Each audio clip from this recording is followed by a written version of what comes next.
what seems to develop is this. Most people think that I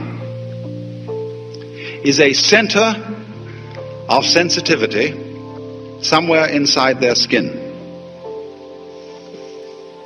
And the majority of people feel that it's in their heads. Civilizations in different periods of history have differed about this.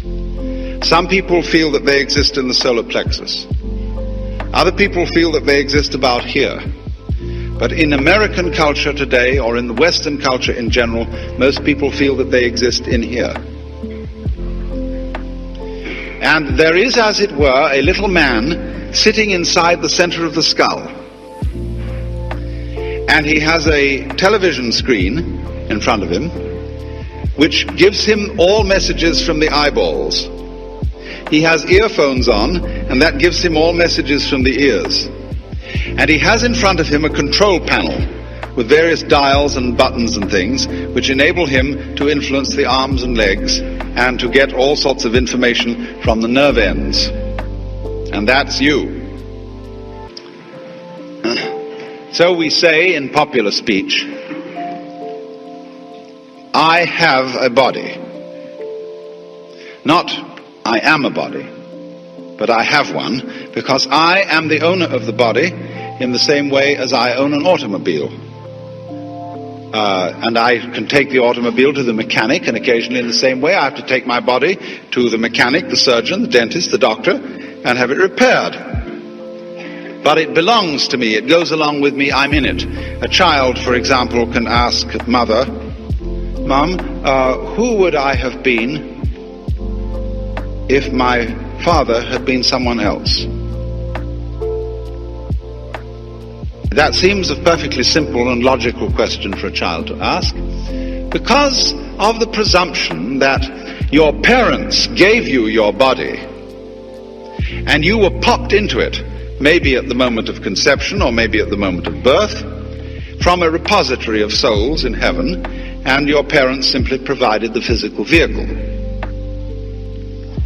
So that age-long idea that is indigenous, especially to the Western world, is that I am something inside a body, and I am not quite sure whether I am or am not my body. Some doubt about it. I say, I think, I walk, I talk, but I don't say I beat my heart. I don't say I shape my bones. I don't say I grow my hair. I feel that my heart beating, my hair growing, my bone shaping is something that happens to me. And I don't know how it's done. But other things I do. And next, I feel quite surely that everything outside my body is quite definitely not me. There are two kinds of things outside my body. Number one is other people. And they're the same sort of thing as I am. But also they are all little men locked up inside their skins. And they're intelligent, they have feelings and values, and are capable of love and virtue. But the number two is the world that's non-human, that we call nature. And that's stupid. It has no mind. It has emotions, maybe, in animals, but on the whole it's a pretty grim business. Dog eat dog. And when it gets to the geological level, it's as dumb can be. It's a mechanism, and there's an awful lot of it. And that's what we live in the middle of, and the purpose of being human is, we feel, to subjugate nature, to make it obey our will. And we arrived here, we don't feel that we belong in this world. It's foreign to us. In the words of the poet Houseman, I, a stranger and afraid, in a world I never made. And so all around us today, we see the signs of man's battle with nature. I'm living at the moment in a marvelous house in the Hollywood Hills. And we are overlooking a lake. And on the other side of the lake,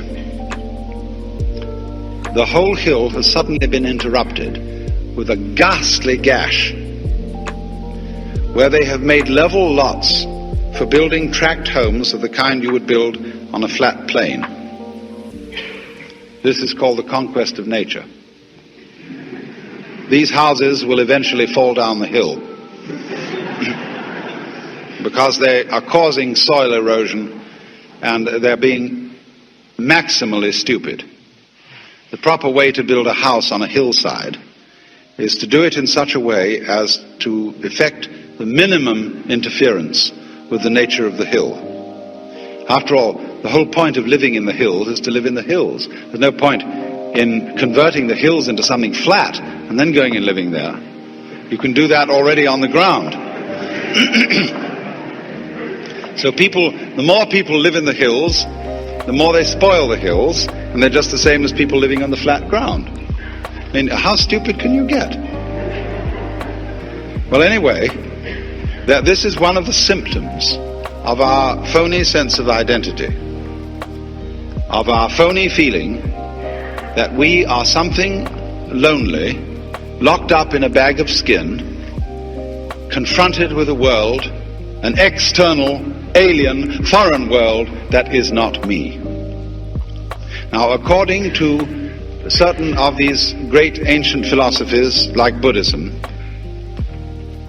this sensation of being a separate, lonely individual is a hallucination. It's a hallucination brought about by various causes, the way we are brought up, being the chief of them, of course. I remember as a child, and you probably have very similar memories to mine, that all our parents were desperately interested in identifying us. Don't you remember that sometimes you went out and played with other children, and there was someone in the group of other children you admired and looked up to, and you came home imitating the mannerisms of that other child? And your mother said to you, Johnny, that's not you, that's Peter. And you felt a little bit ashamed because somehow you had let her down. She wanted you to be you, her child, and not Mrs. Jones's child, Peter. And so in many ways, we're all taught this. For example,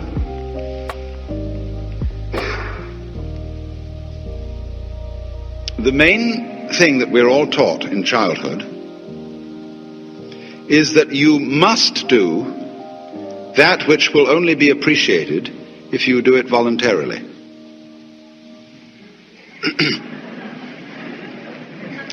Now, darling, a dutiful child must love its mother. But now I don't want you to do it because I say so, but because you really want to.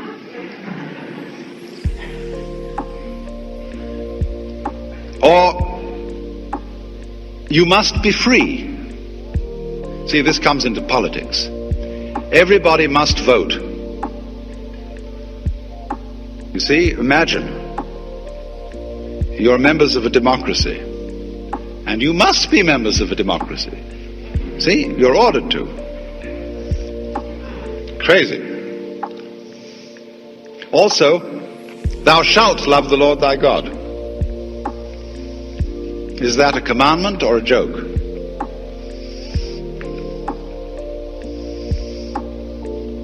You know, if you suggest that the Lord is joking, most people in our culture are offended because they have a very moronic conception of God as a person totally devoid of humor.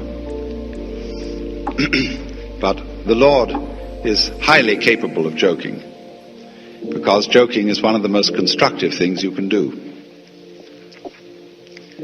So, when you are told who you are, and that you must be free, furthermore that you must survive, you must go on living, and that becomes a kind of compulsion,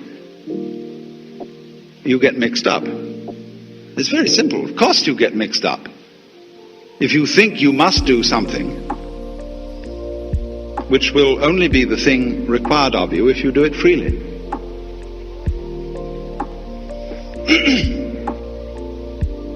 These are the sort of influences, then, that cause human beings all over the world to feel isolated, to feel that they are centers of awareness locked up in bags of skin.